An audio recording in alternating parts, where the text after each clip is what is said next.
17 ତାରିଖ ପରେ ଆଉ ସୁଭଦ୍ରା ଯୋଜନାର ଟଙ୍କା ଆପଣମାନଙ୍କ ଖାତାରେ ପଡ଼ିବ କି ନାହିଁ ସେ ବିଷୟରେ ସଠିକ୍ ଭାବେ ଜାଣି ନିଅନ୍ତୁ। ଯେ 17 ତାରିଖ ଦିନ ପ୍ରଧାନମନ୍ତ୍ରୀ ଓଡ଼ିଶା ଗସ୍ତରେ ଆସିଲେ ସେଇଦିନ ଯେଉଁମାନଙ୍କ ଆକାଉଣ୍ଟକୁ 1 ଟଙ୍କା ଲେଖାଏଁ ଭେରିଫାଇ ପାଇଁ ପଠାଯାଇଥିଲା ସେଇମାନଙ୍କ ଆକାଉଣ୍ଟକୁ 5,000 ଟଙ୍କା ଲେଖାଏଁ ପଠାଯିବ।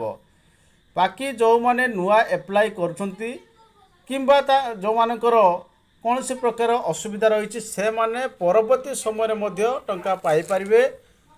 ତ ମହିଳା ଦିବସ ମାର୍ଚ୍ଚ 8 ତାରିଖରେ ଯେଉଁ କିସ୍ତି ପଡ଼ିବ ସେଇଥିରେ ଆପଣମାନେ 2ଟା କିସ୍ତିର ଟଙ୍କା ପାଇପାରିବେ। ତେଣୁ ବ୍ୟସ୍ତ ନହିଁ ଆପଣମାନଙ୍କର ଡକୁମେଣ୍ଟ ଠିକ୍ ଭାବରେ ରେଡ଼ି କରି ଆପଣମାନେ ହିଁ ଜନସେବା କେନ୍ଦ୍ରରେ ସୁଭଦ୍ରା ଫର୍ମ ଦାଖଲ କରନ୍ତୁ। ଆପଣମାନେ ମାର୍ଚ୍ଚ 8 ତାରିଖ ସୁଦ୍ଧା ଆପଣମାନଙ୍କର ଟଙ୍କା ପାଇଯିବେ।